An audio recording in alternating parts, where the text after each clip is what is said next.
विठ्ठला विठ्ठला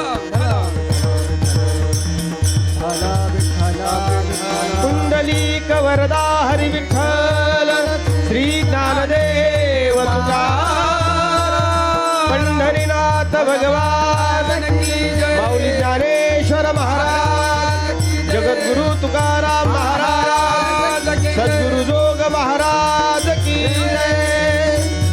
विठ्ठला विठ्ठला विठ्ठला विठ्ठला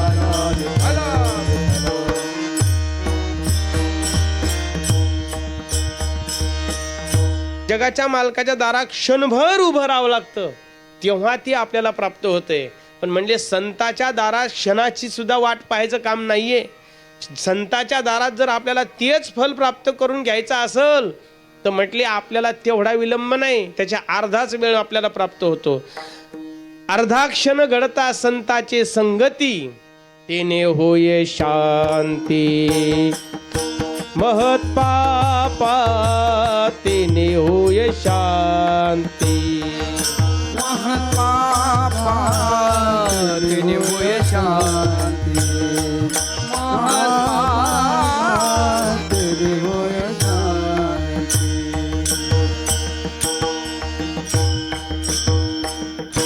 अर्धा क्षण घडता संताचे संगती तेने होय शांती महत पापा. संताच्या दारात फक्त अर्धा क्षण उभं राहा तेवढंच पुण्य प्राप्त होते. म्हणून आमचा संत आमचे वैष्णव श्रेष्ठ आहेत. पहिलं कारण म्हणले वैष्णवा संगतीच का, त्याचं दुसरं कारण असं आहे आपण जर देवाची साधना केली तर देवाची साधना केल्याच्या नंतर देव प्राप्त होतो. पण आपण जर संताची साधना केली तर संताची साधना केल्याच्या नंतर आम्हाला संत तर प्राप्त होतातच, पण संताचं सामर्थ्य असं आहे ते देवही प्राप्त करून देत असतात. दुसरं कारण आहे त्याच्यासाठी सुंदर आणि प्रसिद्ध प्रमाण आहे. तुका म्हणे देवा आणि त्यांची केल्या पावे सेवा. आपण जर एखाद्या वेळेस संताची साधना केली तर आपल्याला संतही प्राप्त होतात आणि देवही प्राप्त करून देतात. म्हणून वैष्णवा संगती दुसरं कारण आहे. तिसरं कारण सांगितलंय वैष्णवा संगतीच का, त्याचं तिसरं कारण आहे की मनुष्य जन्मामध्ये आल्याच्या नंतर माणसाला म्हणजे ज्याच्यामध्ये जीव आहे त्याला तर वैष्णवाची संगत प्राप्त झाल्याच्या नंतर त्याला फल प्राप्त होते. पण एखाद्या प्रेताला जरी वैष्णवाची संताची संगत प्राप्त झाली तर त्या प्रेताचा सुद्धा उद्धार करण्याची ताकद त्या वैष्णवाच्या संगतीत आहे. सच्चिदानंद बाबा एक वेळेस गेले म्हणजे मृत्यू लोकातून इहलोकाकडे यात्रा केलेली आहे. मृत्यू झाला त्यांचा. आणि पूर्वीच्या काळामध्ये त्या एखाद्या महिलेचा पती जर वारला तर महिलेचा पती वारल्याच्या नंतर त्याला सती जावं लागायचं ही सुद्धा पद्धत होती. अशामध्ये ती शोकाकुल वातावरणामध्ये आहे. पण एवढ्यामध्ये ज्ञानोबाराय येताना दिसले. समोरून ज्ञानोबाराय आले.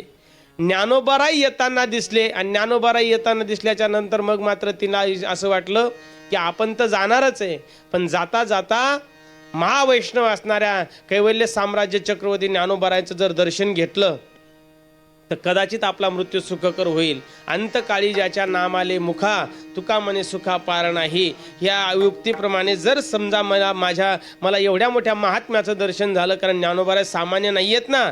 ज्ञानोबाराय म्हणजे महाविष्णूचा अवतार आहे. विष्णूचा अवतार अवतार महाविष्णूचा अवतार अवतार महाविष्णूचा अवतार अवतार महाविष्णूचा अवतार. सखा माझा ज्ञानेश्वर सखा माझा ज्ञानेश्वर ज्ञानेश्वर महाविष्णूचा अवतार अवतार महाविष्णूचा अवतार. सखा माझा ज्ञानेश्वर सखा माझा ज्ञानेश्वर ज्ञानेश्वर महाविष्णूचा अवतार महाविष्णूचा अवतार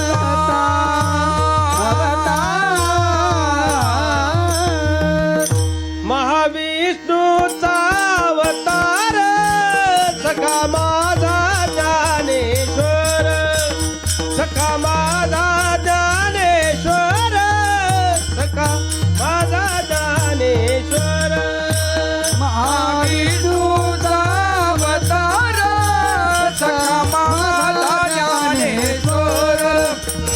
सखा माझा ज्ञानेश्वर सखा माझा ज्ञानेश्वर.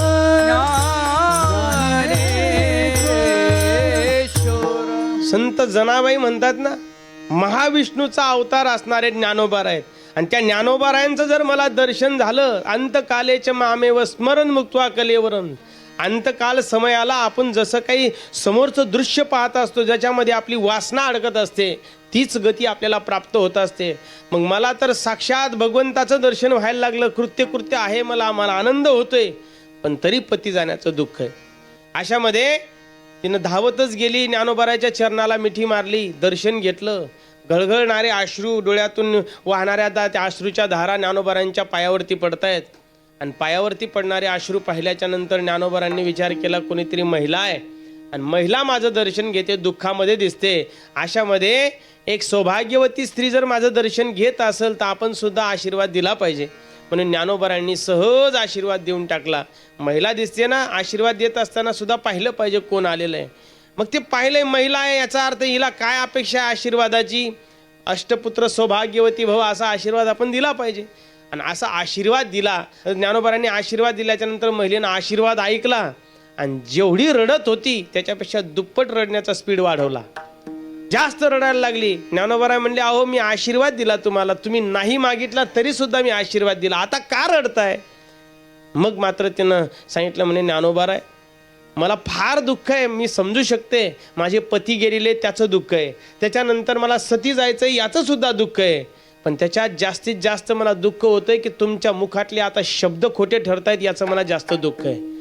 कारण तुमचे शब्द खोटे ठरतायत ना, तुम्ही कोणी सामान्य नाही आहेत ना. म्हणले काय झालं? काही नाही. म्हणले माझे पती वारलेले आहेत. आणि अशा अवस्थेमध्ये तुम्ही म्हणता की सौभाग्यवती भव, कसं काही शक्य आहे ते? ज्ञानोबाराय म्हणले, आली मुखावाटी अमृत वचने, साळुंकी मंजुळ बोलत असे वाणी, शिकविता धनी वेगळाची. मी जरी तुम्हाला आशीर्वाद दिला असेल ना, तरी ही भाषा माझी नसून माझ्यावरती सुद्धा कोणीतरी बसलेलं आहे ना. मग त्यानं जर मला हे माझ्या माइंडमध्ये तसं सेट केलं असेल आणि माझ्या मुखातून ते वधवून घेतला असेल तर कदाचित त्याची जशी इच्छा आहे तशी होईल. आणि मग ज्ञानोबारांनी त्या चितेवर ठेवले होते आणि सच्चिदानंद बाबा तिकडे गेले. ज्ञानोबारांनी पाहिलं सच्चिदानंद बाबाकडं, जवळचं कमंडलूमधलं पाणी घेतलं, सच्चिदानंदाच्या अंगावरती शिपडलं आणि अंगावरती शिपडल्याच्या नंतर, ए सच्चिदानंदा कुठं चालला, उठ उठ म्हणल्याच्या नंतर प्रमाण आपल्याला पाठ आहे, मेले माणूस जिते उठविले. आपण रोज काकड्यामध्ये ते प्रमाण गातोय. म्हणजे मेलेले माणसं सुद्धा जिवंत करण्याची ताकद आमच्या वैष्णवामध्ये आहे. ते जेवढे काही जिवंत झालेले, नंतर 12 वर्ष सच्चिदानंद बाबा या ठिकाणी आपल्या पृथ्वी तलावरती राहिले, पण त्यांनी पुन्हा प्रपंचामध्ये नाही पडले. तर उरलेलं जेवढं आयुष्य ज्ञानोबारांमुळे प्राप्त झालं ना, त्या ज्ञानोबारांनी फक्त ज्ञानेश्वरीचं लिखाण करण्यासाठी म्हणून त्यांची नियुक्ती केली. आपण रोज ज्ञानेश्वरीचं पारायण करत असताना अध्यायाच्या शेवटी एक ओवीचं गायन करतो, शके 1212 तै टीका केली ज्ञानेश्वरे, सच्चिदानंद बाबा आदरे लेखकू झाला. विठला विठला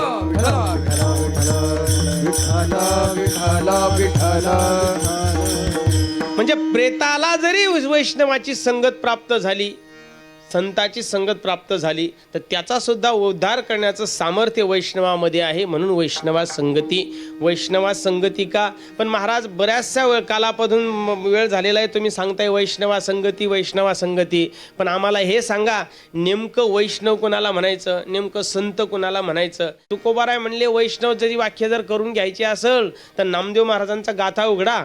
आणि नामदेव महाराजाचा गाथा उघडल्याच्या नंतर नामदेव महाराजाच्या गाथ्यामध्ये एक प्रसिद्ध अभंग आपल्याला पाहायला मिळतो, कथा करशी तरी कथाकार होशी, परी वैष्णव न होशी अरे जना, गायन करशी तरी गुणवान होशी, परी वैष्णव न होशी अरे जना, यज्ञ करशी तरी याज्ञिकची होशी, परी वैष्णव न होशी अरे जना. त्याच्यानंतर कापडीची होशी, परी वैष्णव न होशी अरे जना. असे अनेक प्रमाण गायले आणि अनेक प्रमाण पाहिल्याच्या नंतर मग विचारलं का हो, मग म्हणायचं कुणाला वैष्णव?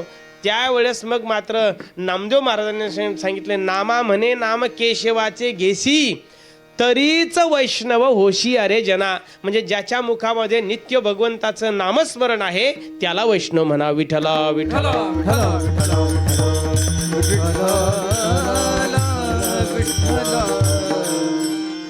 जो नित्य भगवंताचं नामस्मरण करतो त्याला वैष्णव म्हणा. वैष्णवाची पहिली व्याख्या घ्या, वैष्णवाची दुसरी व्याख्या अशी आहे, जे जे भेटे भूत ते ते मानिजे भगवंत, विठ्ठल जळी स्थळी भरला रिता ठाव नाही उरला, आज म्या दृष्टीने पाहिला विठ्ठलची विठ्ठल.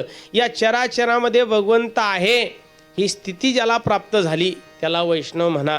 ही स्थिती प्राप्त झाली पाहिजे बरं. या जगात जन नोहे हा अवघा जनार्दन ही स्थिती माणसाला प्राप्त झाली पाहिजे. अंतकरणातला भेद संपून गेला पाहिजे. मंदिरातला देव आहे आणि मी जीव आहे ही स्थिती ज्या दिवशी प्राप्त झाली ना त्याला वैष्णव म्हणावं लागेल महाराज. वैष्णव म्हणावं लागेल किंवा म्हणता येईल. पण आपल्याला ती अवस्था प्राप्त होत नाही ना. शोकांतिक आहे, आपल्याला ती अवस्था प्राप्त होत नाही. आपल्या अंतकरणातले सामान्य भेद संपत नाहीत. तर ही स्थिती कधी प्राप्त होईल? आपल्या अंतकरणात किती भेद आहेत माहिती आहे? आपल्या अंतकरणात एवढे भेद आहेत महाराज की आपण आपल्या पुरतं पाहतो. आपल्या पुरतं विठ्ठला विठ्ठला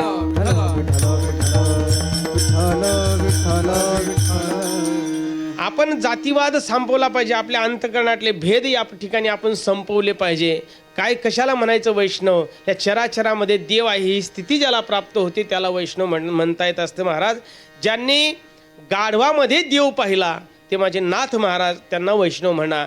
ज्यांनी कुत्र्याला देव समजून त्याच्या पाठीमागं तुपाची वाटी घेऊन गेले ते माझे प्रेम भांडारी नामदेव महाराज, त्यांना वैष्णव म्हणा. ज्यांनी रेड्याच्या संबंधानं ज्ञानदेव म्हणे तोही माझा आत्मा, ज्याला रेड्याच्या संबंधानं देव समजून रेड्याला सुद्धा देव संबोधलं ते माझे विश्वमाऊली ज्ञानोबा आहेत, त्यांना वैष्णव म्हणा. आणि ज्यांनी पशुपक्ष्यामध्ये देवाचं सामर्थ्य आपल्याला पटवून दिलं ते माझे तुकोबर आहे, त्यांना वैष्णव म्हणा. म्हणजे चराचरामध्ये देव आहे ही स्थिती ज्याला प्राप्त होते त्याला वैष्णव म्हणा. दोन व्याख्या आपण पाहिल्या. आता वैष्णवाची तिसरी आणि सरळ सोपी व्याख्या आहे महाराज. वैष्णव तो जया अवघी देवावरी माया. ज्याचं माया नाम प्रेम फक्त देवावरच आहे त्याला वैष्णव म्हणा. प्रेम फक्त देवावरच असलं पाहिजे महाराज. पण आपण देव सोडून सगळ्यावर प्रेम करतो पण देवावरती प्रेम करत नाही. देव भावाचा भुकेला आणि हाच दुष्काळ तयाला. भाव का भूका हूँ मैं, भाव ही बस सार है, भाव से मुझको भजे तो भव से बेड़ा पार है. भाव बिन कुछ भी देवे मैं कभी लेता नहीं, भाव से एक फूल दे तो भव से बेड़ा पार है. भाव का भूखा हूँ मैं, भाव ही बस सार. भाव का भूखा हूँ मैं, भाव ही बस सार है, भाव से मुझको भजे तो भव से बेड़ा पार है. म्हणजे भावानं जर आपण अंतकरणातून जर देवाला भजलं, जर प्रेम लावलं तर तो देव आमच्यासाठी खायला सुद्धा तयार आहे, झोपायला सुद्धा तयार आहे, आमच्यासोबत सगळे कामं करायला सुद्धा तयार आहे. पण तेवढं प्रेम आपलं असलं पाहिजे. काही म्हणतात महाराज तुमचा देव काय खातो? आपण सांगितलं पाहिजे आमचा देव भाव खातो. भाव खातो ना देव. देव भावाचा भुकेला आहे. भाव देवाला पाहिजे. प्रेम तसं असलं पाहिजे. पण आपलं प्रेम देव सोडून सगळ्यावरती आहे. काहींचं प्रेम व्यक्तीवरती आहे, काहींचं प्रेम हे वस्तूवरती आहे. पण तेच प्रेम एखाद्या वेळेस जर एखाद्या व्यक्तीवरती प्रेम केलं तर त्याला मोह म्हणा. एखाद्या वेळेस तेच प्रेम जर आपण एखाद्या वस्तूवरती केलं तर त्याला आसक्ती म्हणा. आणि तेच प्रेम आपण जर देवावरती केलं तर त्याला भक्ती म्हणा. विठ्ठला विठ्ठला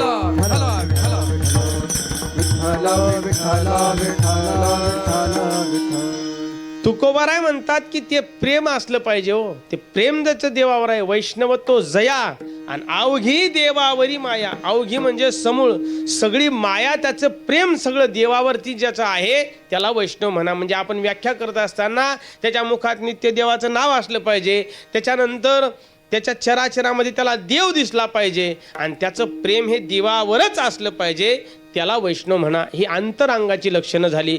बाह्य अंगानं जर वैष्णवाची आपल्याला लक्षणं तपासायची झाली तर त्याच्यामध्ये आपल्याला वैष्णव कोणाला म्हणता येईल त्याच्यामध्ये प्रमाण सांगता येईल महाराज. गोपीचंदन मुद्रा धारणे आणि आम्हा लेणे वैष्णवा. वैष्णव म्हटल्याच्या नंतर त्याला गोपीचंदनाचा असा टिलक असला पाहिजे, त्याच्या गळामध्ये माळ असली पाहिजे आणि त्याच्या हे सगळे जेवढे गुण त्याच्यामध्ये आहेत त्याला वैष्णव म्हणायचं. पण आम्हाला काही शास्त्रानं वैष्णवाची पुन्हा एक व्याख्या करण्यासाठी सांगितले भागवत धर्मामध्ये. भागवत धर्मामध्ये 12 महिन्यामध्ये जवळपास 24 एकादशी येत असतात. 24 एकादशी आणि एका वर्षामध्ये 5 पर्व येत असतात. पर्व विशेष भागवत धर्मी कोणकोणते? नरसिंह जयंती, रामनवमी, वामन जयंती, जन्माष्टमी आणि उत्तम उत्तम शिवरात्र. शिवरात्र सुद्धा एक उपवास आहे. वामन जन्म आहे, त्याच्यानंतर नरसिंह जयंती आहे, राम जन्म आहे आणि कृष्ण जन्म आहे. एवढे 5 उपवास आपल्याला शास्त्रानं करायचे सांगितले. पण ते करत असताना कसे करायचे? ते करत असताना जशा पद्धतीनं आपण एकादशीचं व्रत करतो ना, एकादशीचं व्रत हे 3 दिवसाचं आहे. बसलेल्यांना माझा प्रश्न आहे, आपण एकादशी कशी करतो? एकादशी आपली अशी चालते रात्री 12 पासून तर संध्याकाळी 12 पर्यंत, असंच ना. एकादशीचा विधी हा 3 दिवसाचा आहे. दशमीच्या दिवशी एक भुक्त राहायचं, त्याच्यानंतर एकादशीच्या दिवशी फलाहार, फक्त फलाहार घ्यायचा आणि त्याच्यामध्ये आपण त्या फलाहाराचा शब्दभ्रंश करून फराळ तयार केलं. आणि ते फराळ करत असताना आपण किती खातो? मला असं वाटतं 14 दिवस कमी खातो आणि एकादशीच्या दिवशी जास्त खातो.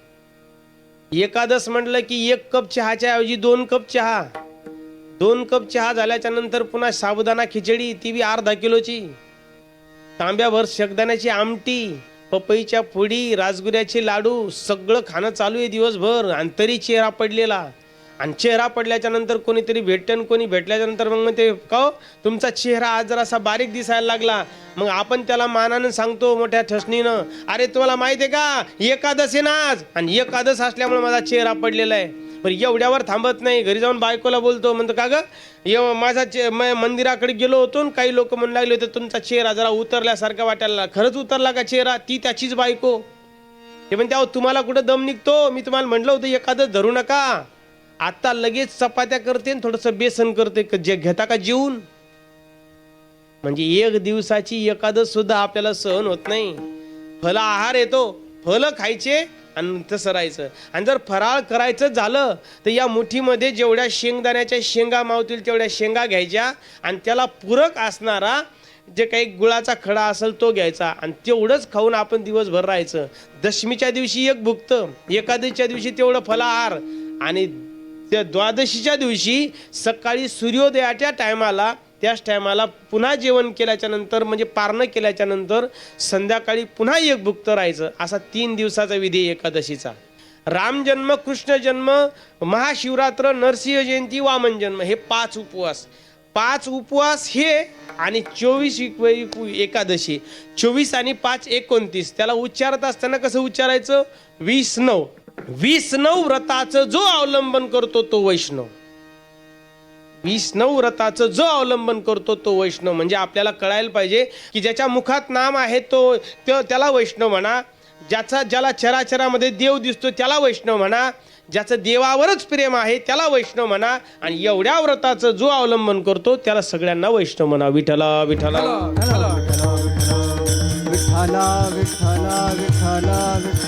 आणि अशा वैष्णवाच्या संगतीत गेल्याच्या नंतर भगवंत तुकोबाराय सांगतात, मला सुख प्राप्त झालं. संगतीवर फार माणसाचं जीवन हे अवलंबून असतं महाराज. असंग संग दोषेन साधो यांती विक्रियाम, दुर्योधन प्रसंगेन भीष्मधरणी गोगताहा. भीष्माचार्यासारखे इच्छामरणी, भीष्माचार्यासारखे धनुर्धारी, पण त्यांना सुद्धा विराटाच्या घरी गायी चोरण्याचा मोह आवरत नाही. हे केवळ संगतीचे परिणाम आहेत. माणसानं संगती ही चांगल्याची केली पाहिजे. एक वेळेस चांगल्याचा संग नाही करता आला तरी नाही करू नका, पण कमीत कमी वाईटाच्या संगतीत गेलं नाही पाहिजे. वाईटाच्या संगतीत गेल्याच्या नंतर दुसंग सर्वथैव त्याज्य. हा वाईटाच्या संगतीत गेल्याच्या नंतर माणसाला अधोगती प्राप्त झाल्याशिवाय राहणार नाही महाराज. संगती घडावी सदा सज्जनाची, सावली नसावी कधी दुर्जनाची. सावली सुद्धा माणसावरची दुर्जनाची पडली नाही पाहिजे. संगत चांगल्याची घडली पाहिजे. मुळात एखादा व्यक्ती कधीच वाईट नसतो, पण संगतीनंच घडतो आणि संगतीनंच बिघडतो. संगतीनं माणसं बिघडतात आणि संगतीनं सुधारतात ना. काही माणसं चांगल्याच्या संगतीत आल्याच्या नंतर त्यांच्या जीवनाचा उद्धार झाला आणि काही माणसं संगतीत वाईटाच्या गेल्यामुळं त्यांच्या जीवनाचं उद्ध्वस्तता त्या संगतीमुळे झाली. उद्धार पतन संघाचा महिमा ते ज्यावे आधमा संत जेवे किंवा संत जेणे. म्हणजे संगतीनंच माणसाचा उद्धारही होऊ शकतो आणि संगतीनंच माणसाचं पतन सुद्धा होऊ शकतंय. संगतीत माणसानं चांगल्याच राहिलं पाहिजे.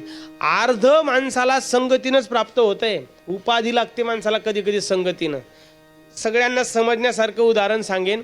एखादी 10वी नापास मुलगी असेल तर 10वी नापास मुलगी एखाद्या शिक्षकानं म्हणा, एखाद्या डॉक्टरानं म्हणा, तिला पसंत केलं आणि जर वरमाला घातली, तिचं जर लग्न झालं, तर मला असं वाटतंय 10वी नापास झालेली मुलगी एखाद्या डॉक्टरसोबत तिचा विवाह झाला की ती तिकडं तिच्या सासरी गेल्याच्या नंतर तिकडचे लोक तिला संबोधन देतात. काय बोला, काय डॉक्टरीन? ती डॉक्टरीन झाली ना, ती डॉक्टरीन होते. मग मला एक सांगा, 10वी नापास असणारी मुलगी कधी डॉक्टरीन होत असते का? नसते होत. मग आता ती तिकडं संबोधन प्राप्त झालं का नाही? तिला काय म्हणायला लागले? तिकडं डॉक्टरीन म्हणायला लागले. मग 10वी नापास आहे, मग डॉक्टरीन कशी काय? काहीच नाही. केवळ संघ केला डॉक्टरचा, केवळ संघात गेली डॉक्टरच्या, तर आता तिला उपाधी प्राप्त झाली डॉक्टरीन. मग आपण जर अशा वैष्णवाच्या संगतीत गेलो तर आपण एवढं काहीच न करता आपल्याला सुद्धा उपाधी प्राप्त होईल. काय? वैष्णव. विठ्ठल विठ्ठल.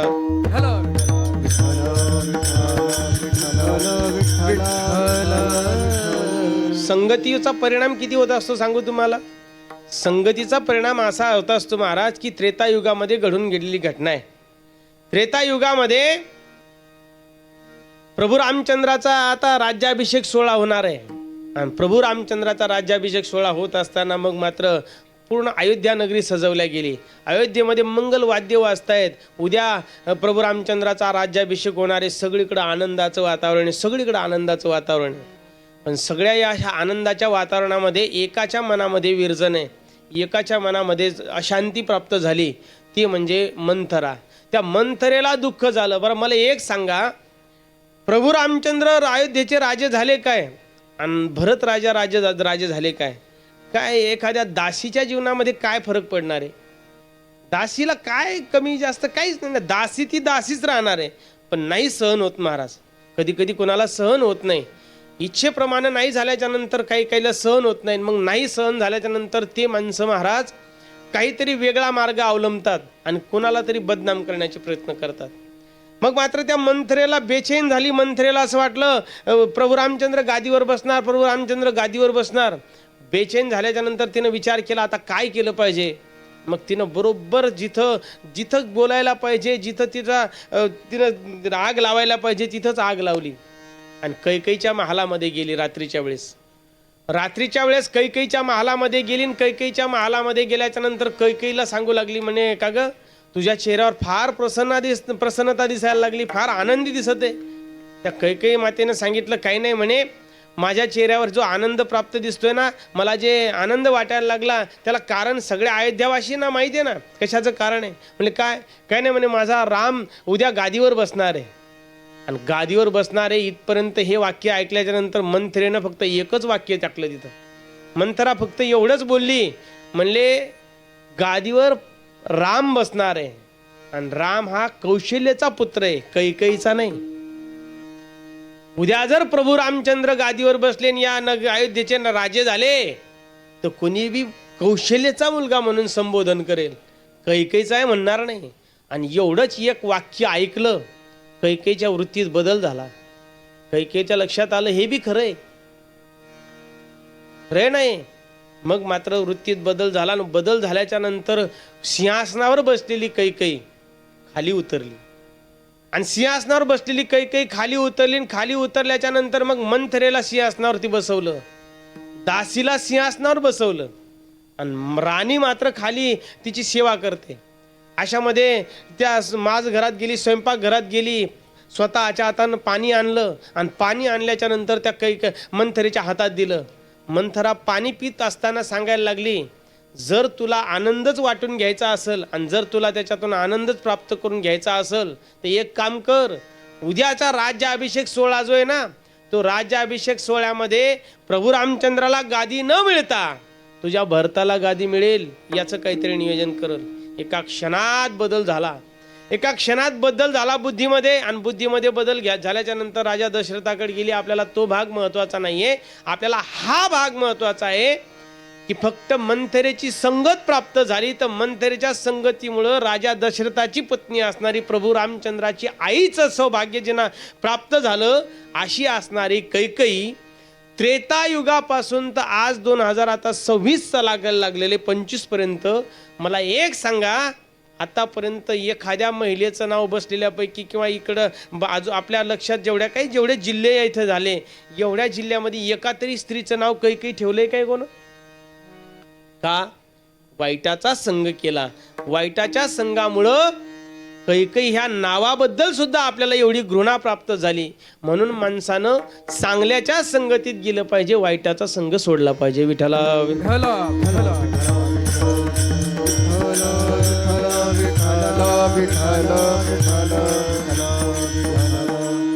दुसंग किती वाईट आहे माहिती आहे? त्या दुसंगामुळे एखाद्या वेळेस माणसाचं जीवन सुद्धा उद्ध्वस्त होऊ शकते.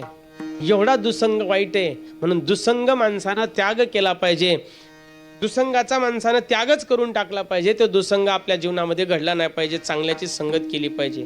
वैष्णवाची संगतीच का प्राप्त करून घेतली पाहिजे? कारण जीवनामध्ये माणूस जन्माला आल्याच्या नंतर 2-4 गोष्टीच्या संगतीत जाऊ शकतो. एखादा माणूस जन्माला आल्याच्या नंतर माणूस जडाच्या संगतीत जाऊ शकतो. एखाद्या वेळेस माणूस जीवाच्या संगतीत जाऊ शकतो. एखाद्या वेळेस माणूस देवाच्या संगतीत जाऊ शकतो. आणि एखाद्या वेळेस माणूस संताच्या संगतीत जाऊ शकतो. पण जडाच्या संगतीत गेल्याच्या नंतर आपण ज्याच्या संगतीत जायला लागलो ते जड म्हणजे अचेतन असणारं स्वरूप आहे. त्या अचेतनाच्या संगतीत गेल्याच्या नंतर आपण ज्याच्या संगतीत जायला लागलो ते जड अगोदरच दुःखी आहे. कारण त्याच्यामध्ये जड हा संसारालाच जड रूप म्हणून सांगितले गेलेले आहे. आणि त्या संसाराच्या संगतीत गेल्याच्या नंतर माणसाला सुख प्राप्त होईल असं काही सांगता येत नाही. का? दुःख बांध देखे सो सुखिया बाबा सुखिया कोई नहीं रे. जो देखे सो दुखिया बाबा सुखिया कोई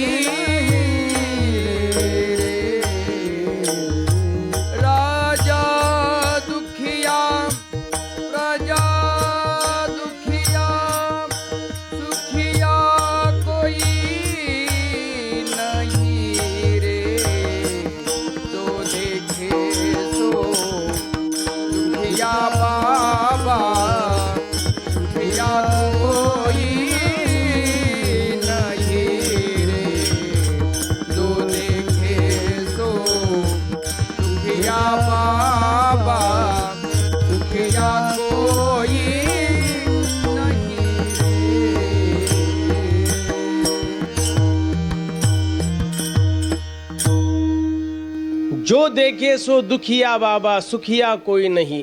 राजा दुखिया प्रजा दुखिया दुखिया धन बैरागी. सगळे जेवढे काही माणसं संसारामध्ये पाहायला मिळतात ते सगळे दुःखी आहेत.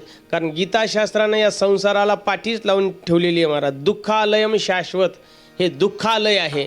आणि जर दुःखालय जर याला नाव दिलेलं असेल म्हणजे दुःखालय म्हणजे ज्याच्यात दुःख प्राप्त होते त्या दुःख मिळण्याचं एकमेव ठिकाण म्हणजे तो संसार आहे. आणि त्या संसारात बांधवाडी आहे हा संसार. दुःख बांधवाडी आहे हा संसार. दुःख बांधवाडी आहे हा संसार. दुःख बांधवाडी आहे हा संसार. सुखाचा विचार नाही कोठे. सुखाचा विचार नाही कोठे.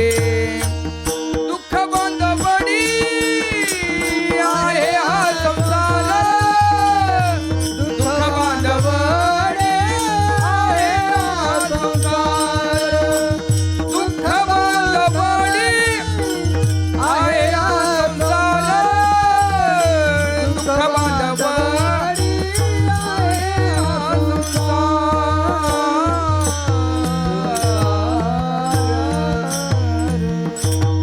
दुःख बांधवडी आहे हा संसार. या संसारात विचार सुद्धा सुखाची येत नाहीत एवढा तो दुःख स्वरूप असणारा संसार आहे. मग आपण ज्याच्या संगतीत जायला लागलो आपल्याकडे तर दुःख आहेच. आणि ज्याच्या संगतीत जायचं तिथं जर दुःख प्राप्त होत असेल तर मग माणूस त्याच्या सुद्धा संगतीचा आपल्याला काही फायदा होणार नाही. म्हणून जडाची संगत आपल्याला करता येणार नाही. दुसरी जीवाची संगत आहे. जीवाच्या संगतीत सुद्धा दुःखच आहे. आपण चाललो तिथेही दुःख आहे आणि ज्याच्याकडे जायचं त्याच्याकडे सुद्धा दुःख आहे. म्हणून जीवाची संगत सुद्धा आपल्याला करता येणार नाही. देवाच्या संगतीत सहज जाता येत नाही. का? देवाच्या संघात जायसाठी आपण तेवढे परिपूर्ण नाहीये ना. मग देवाच्या संगतीत जर जायचं असेल तर आपल्याला एक मधातला मार्ग अवलंबावा लागेल. एखाद्या आमदाराला खासदाराला जर भेटायचं असेल तर डायरेक्ट आपल्याला भेटता येत नाही. मोठ्या व्यक्तीला आपल्याला डायरेक्ट भेटण्याची अनुमती नसते. मोठ्या व्यक्तीला भेटायचं असेल तर आपल्याला त्याच्यामधला मार्ग अवलंबावा लागतो. म्हणजे त्याच्या पियेला आपल्याला ओळखीचं करून घ्यावं लागतंय आणि एकदा का पिये ओळखीचा झाला की मग मोठ्या व्यक्तीला आपल्याला भेटावं लागतंय. तसं देवाचे पिये आहेत ते म्हणजे संत, ते म्हणजे वैष्णव आणि त्या वैष्णवाच्या संगतीत गेल्याच्या नंतर आम्हाला देव प्राप्त होतो. म्हणून वैष्णवा संगती. विठ्ठला विठ्ठला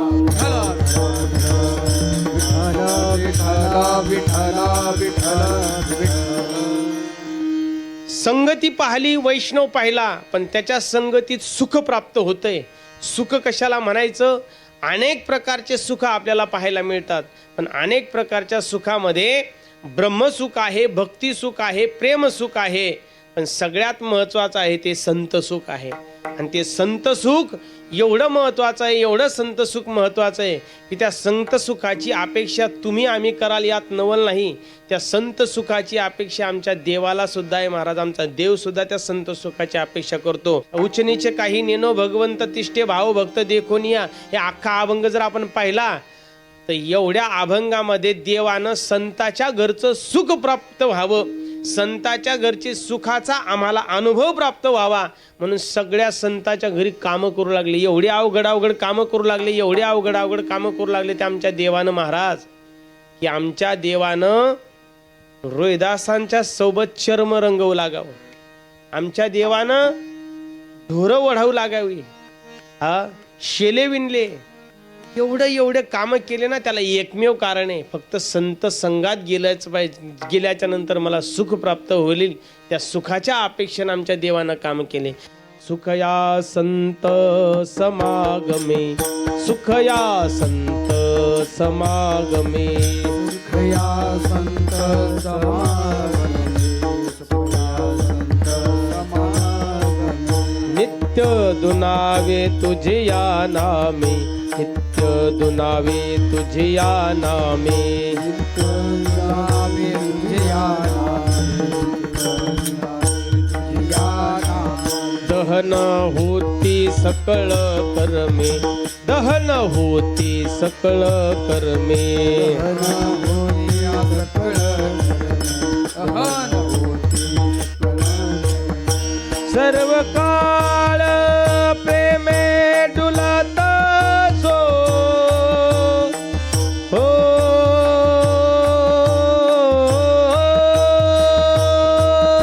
सर्व काळ प्रेमे डुलत सो,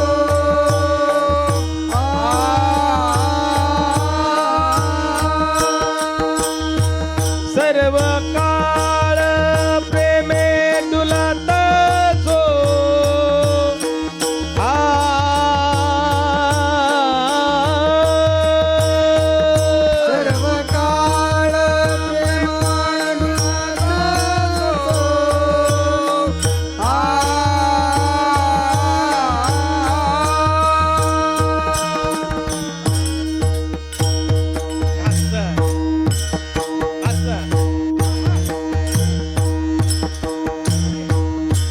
जिंदा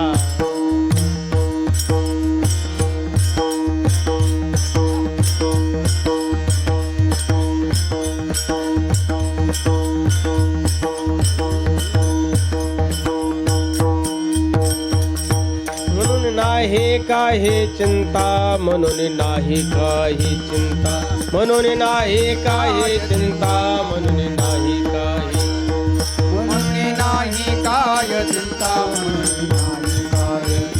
म्हणून नाही काही चिंता, म्हणून नाही. सुख या संत समागमे, नित्य दुनावे तुझी या नामे, दहन होती सकळ कर्मे, सर्व काळ प्रेमे डुलत सुख या संत समागमे नित्य दुनावे तुझी नामे दहन होती सकळ करमे सर्व काळ प्रेमे डुलत विठ्ठल विठ्ठल विठ्ठल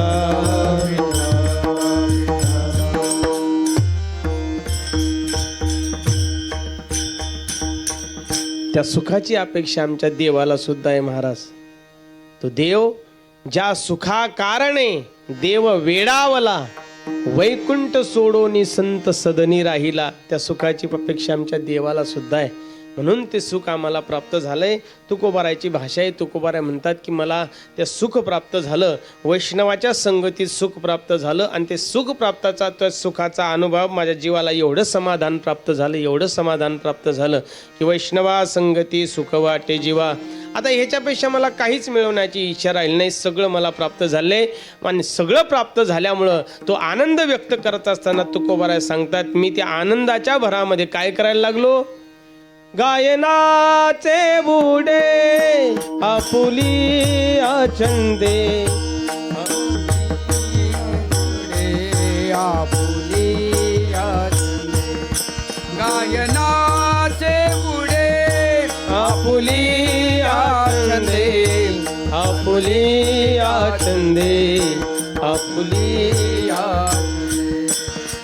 मनाचे आनंदे आवडीने मनाचा आनंद आवडीने मनाचे आनंदे आवडीने मनाचा आनंद आवडीने गायनाचे उडे आपुली आचंदे आपुली आचंदे आपुली आचंदे गायनाचे उडे गायनाचे पुढे आपुली आचंदे गायनाचे चंदे आपुली आचंदे गायनाचे पुढे विठोबा रखुमाई विठोबा रखुमाई विठोबा रखुमा विठोबा रखुमाई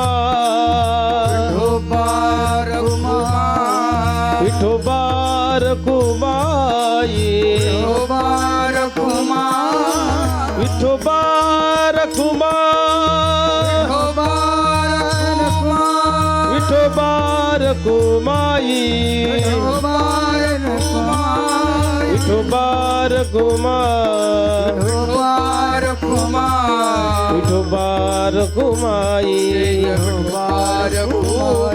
विठोबा रखुमाई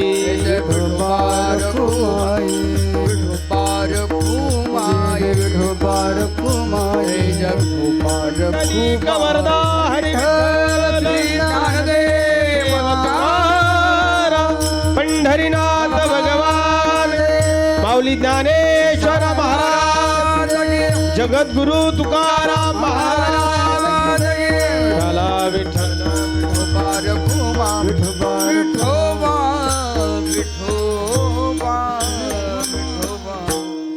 निश्चितच माणसानं परमार्थ करत असताना समाजात कसं वागायचं ह्या सुद्धा गोष्टी केल्या पाहिजे.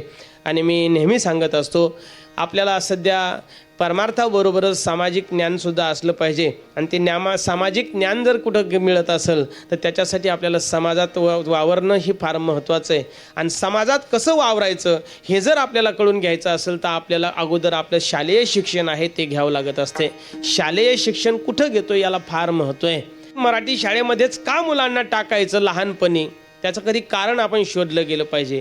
कारण आपण गर्भावस्थेमध्ये असल्यापासून तर जन्म होईपर्यंत आणि जन्म झाल्यापासून तर मरेपर्यंत आपल्यावर जे संस्कार होत असतात ते मराठी म्हणजे मातृभाषेतून झालेले संस्कार असतात.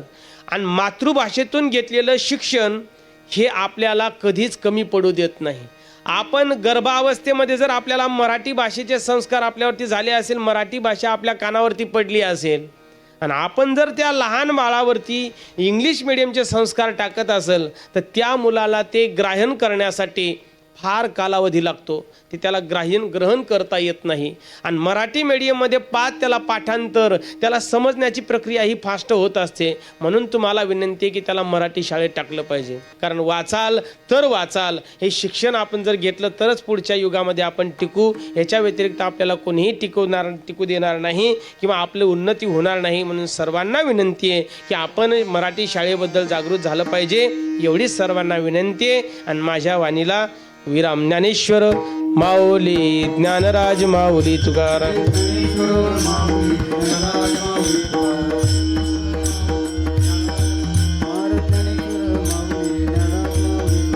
विठ्ठल जय जय विठ्ठल.